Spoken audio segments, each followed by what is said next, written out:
Lamngah, Kecamatan Masjid Raya, memiliki segudang potensi sumber daya alam yang bisa diwujudkan menjadi suatu usaha yang menjanjikan.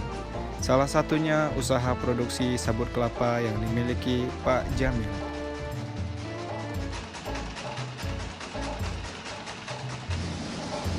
Berikut adalah proses pengolahan sabut kelapa menjadi keset.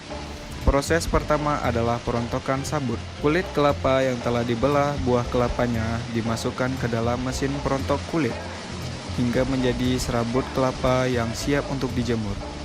Sabut yang sudah menyerupai benang harus dijemur di lokasi yang terpapar sinar matahari dengan baik agar semua sabut-sabut yang dijemur merata keringnya.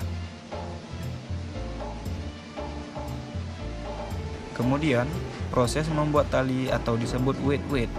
Proses ini masih setengah jadi karena masih memerlukan serangkaian proses, apakah untuk dijadikan keset tebal maupun keset yang tipis.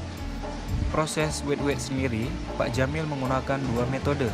Pertama, metode manual yang menggunakan tangan, dan kedua, menggunakan metode mesin manual yang menggunakan tenaga penggerak dayung.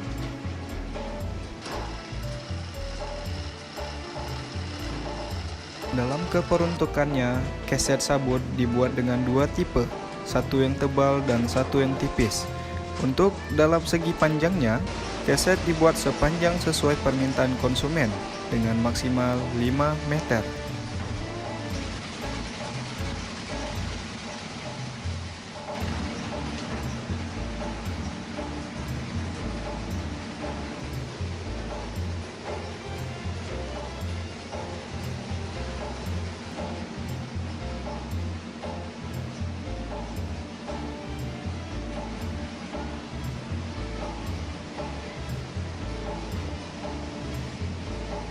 Assalamualaikum Bapak. Waalaikumsalam warahmatullahi wabarakatuh. Jadi Bapak ini usaha keset kaki Pak ya? Iya. Jadi sejak berapa lama Pak sudah memulai usaha ini?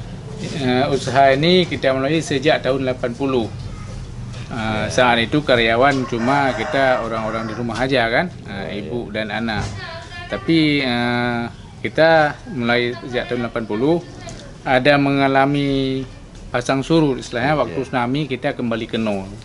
Ini baru bangkit kembali dari tsunami. Setelah tsunami Pak ya. Jadi sudah berapa Pak jumlah karyawan yang selama Bapak yang membuat usaha ini? Iya, itulah pertama sekali seperti saya jelaskan tadi, mula-mula karyawan cuma orang di rumah aja kan. Tapi lambat laun kalau sekarang ada tenaga kerja 40 orang. Tapi kita pernah juga menampung tenaga kerja sudah pernah 80 orang sebelum tsunami. Sudah tsunami agak menurun sedikit. Kalau sekarang yang bertahan ada 40 orang. Kemudian Pak, ini usaha ini kemana saja Pak Bapak usaha pasarkan? Ya, usaha ini barang-barang ini sudah siap kita pasarkan. Yang pertama sekali di Banda Aceh dan pasar-pasar kecil sekitar Banda Aceh seperti Nesu, Mulai Karing, kemudian seluruh kabupaten di Aceh besar, di Provinsi Aceh, masuk ke Biren yang banyak, ke Melabu. Dan di samping itu juga kita pernah kirim juga ke Medan dan sampai sekarang ke Medan, pernah juga sebelum tsunami kita kirim ke Padang. Itu pemasarannya ya selain Aceh juga Sumatera Utara dan Sumatera Barat. Sampai ke sana Pak ya.